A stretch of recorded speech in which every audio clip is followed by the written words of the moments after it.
Was Shanks the last strongest swordsman? What could have made him lose it? Is Mihawk stronger than Shanks, or is Shanks stronger than Mihawk? Will we see another fight between them? We all know the story. Shanks and Mihawk used to have legendary duels that echoed throughout the Grand Line, that were known to split the skies, and make children cry for their mothers, who weren't even born yet. Okay, maybe that last half was a tad bit exaggerated.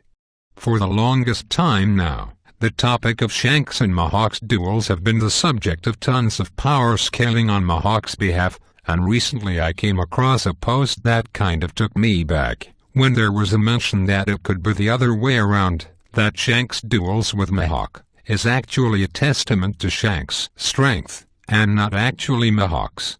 Not only did this kind of aggravate me, but it made me start to really think about what the implications Oda was trying to tell us, with the very little clues involved in the storylines shown between Shanks and Mihawk.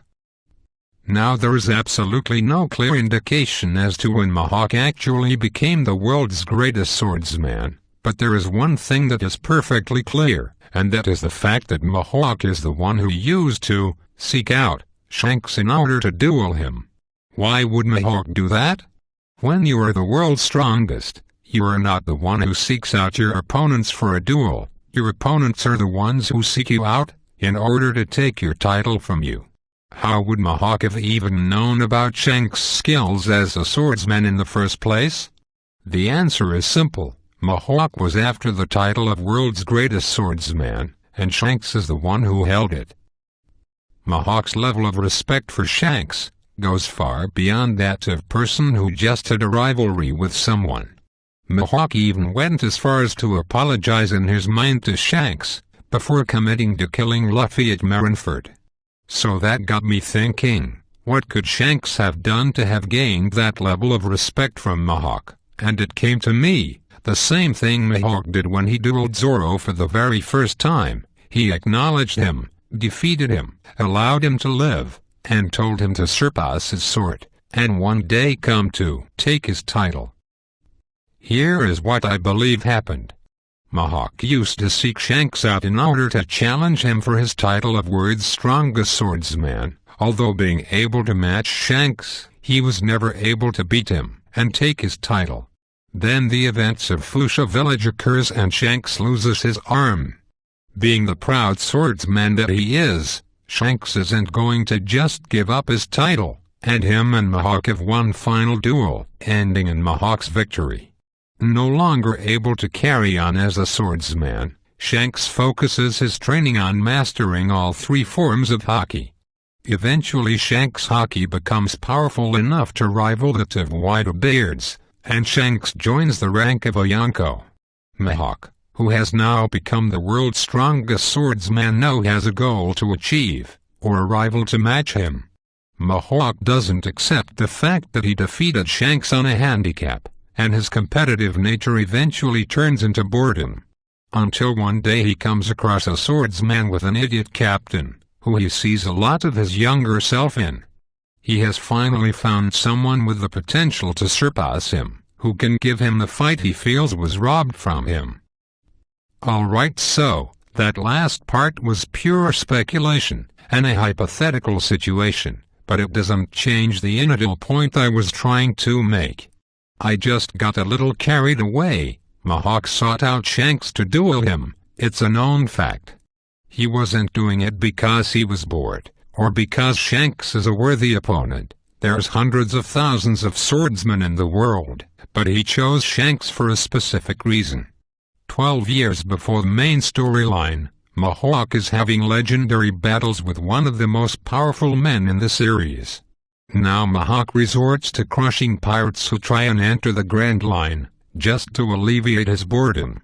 There is only one explanation for that. Once he became the greatest swordsman in the world, there was nothing else for him to achieve. He's no longer the one who does the seeking out, and instead is the one who waits for others to seek him out. I do honestly believe, though, that Mihawk really doesn't accept the fact that he gained the title because Shanks lost his arm. When Mihawk said to Zoro, I will hold his title for as long as it takes for you to surpass me. Kind of leads me to believe that until he met Zoro, he really didn't even care for the title at all.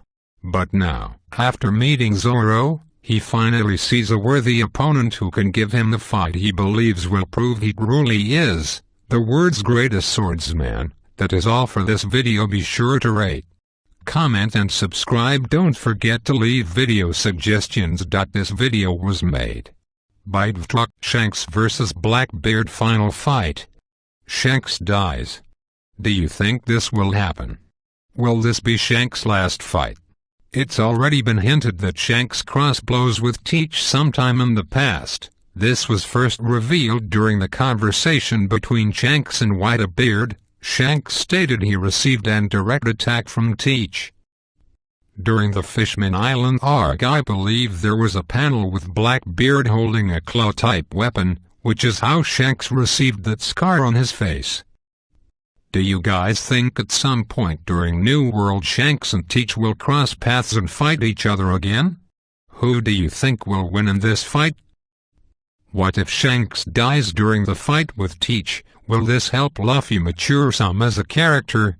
I think Shanks and Teach will cross paths in New World. The hints are there. I think we'll get a more detailed flashback on Shanks and Teach first encounter when they meet in the New World. Teach, in my opinion, will defeat Shanks since Teach is a up character in One Piece, plus Teach has been stealing devil fruits in the New World too. We don't know much about Shanks' feats, but it's going to be interesting to see Shanks fight full out, if this happens. When it comes to Luffy as one of those characters you can't help but like. Nothing wrong with that. I just think Luffy lacks maturity and wisdom to be an actual captain. If Shanks actually dies from this fight with Teach, I think Luffy will gain a little maturity, which he needs in my opinion. Luffy will eventually be Pirate King, and he will fight with BB for it. He will defeat him. Zoro, Sanji and rest of the crew will fight with BB crew other members. Luffy will have help, of course, it's Shanks. But BB will pull out some big massive destructive attack that will go only in one direction. When I say one direction, I think it will be focus power that one-shots the target. Shanks will not stand by and watch Luffy die within that attack, so he will probably appear at that attack and tries to stop it. That will be BB's final and last atom of power. So Shanks dies, Luffy gets mad and probably says I didn't want any help. Shanks smiles. He doesn't have will of the D.